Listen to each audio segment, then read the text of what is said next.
गांधी जी ने कहा था, महात्मा गांधी जी ने, कि पंचायती राज सच्चे लोकतंत्र का प्रतिनिधित्व करता है।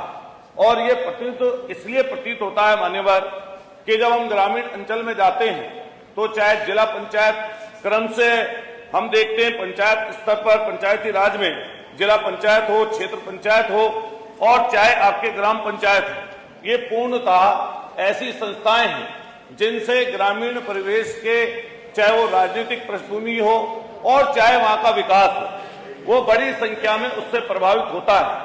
लेकिन जिला पंचायतों को जो कमजोर करने का काम इस समय सरकार अलग अलग माध्यमों से कर रही है। मैं एक दो चीजों पर महत्वपूर्ण रूप से आपसे प्रकाश डालता हूं और एक दो क्वेश्चन उसके बाद में पूछूंगा।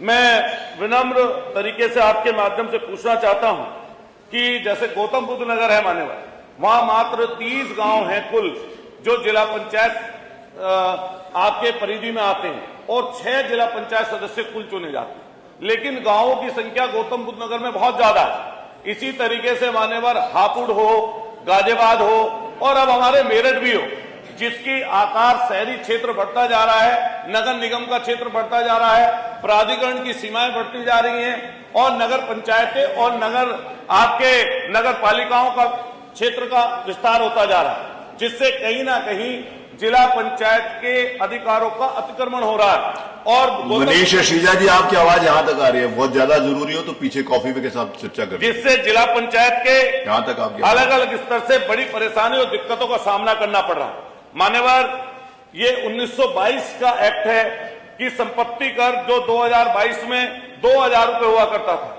आज के समय में मान्यवर मात्र 6000 रुपए हुआ है। और ये जो एक्ट है हमारा 1963 का, 1961 का, इस एक्ट में संशोधन करने की मान्यवर बहुत आवश्यकता है।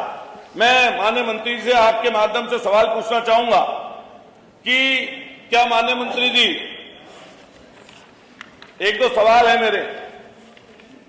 पूर्व में जिला पंचायतों को प्रदेश सरकार द्वारा पंचायती विभाग का जो बजट आवंटित होता था उसमें 30% बजट का आवंटन होता था, लेकिन आज ये घटाकर 15% कर दिया गया है।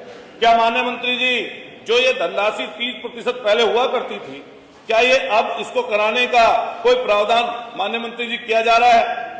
माननीय मंत्री जी ये भी बता दें, एक क्वेश्चन और है, विकास प्राधिकरणों के अंतर्गत नगर निगम सीमा के बाहर जो जिला पंचायत सदस्य आते हैं, जो चुनकर आते हैं, और जैसे जैसे सीमा का विस्तार हो रहा है, क्या नगर निगमों में और क्या प्राधिकरण में क्या अपने प्रस्ताव जिला पंचायत सदस्य दे सकते हैं? अगर इस तरह का कोई प्रावधान सरकार कर रही हो तो उसके बारे में भी जानकारी दे दें। इस परिप्रेक्ष्य में मुझे ये भी एक सवाल करना है कि पंचायती अधिनियम 1961 में वर्तमान परिस्थितियों में सुटेबल नहीं है। उस समय परिस्थितियां 1961 में कुछ और थी, आज की परिस्थितियां मान्यवर कुछ और हैं। क्या 1961 की जो पंचायती राज की आपकी जिला पंचायत के लिए आपने उस समय कोई नियम जो बने थे, क्या उसमें बदलने का कोई प्रावधान है? एक और मैं लास्ट में 5 मिनट बस एक और आपके माध्यम से मान्यवर पूछना चाहता हूं। अभी नगर निगम, आपके नगर निगम हो, नगर आपके पालिका हो, आपके ग्राम सभा हो, चाहे आपके बीडीसी का क्षेत्र हो, क्षेत्र पंचायत हो, ब्लॉक हो, इनमें सब जो कर्मचारी हैं मान्यवर, वो सब के सब राज्य स्तरीय कर्मचारी हैं। आपके जो है स्टेट गवर्नमेंट उनको पैसा देती है, लेकिन जिला पंचायत में जो कर्मचारी हैं उनका पैसा जो है आपके जिला प्रश्नकाल में भाषण ना हो, 5 मिनट उसको भी राज्य स्तरीय फिर मैं आगे बढ़ा दूंगा।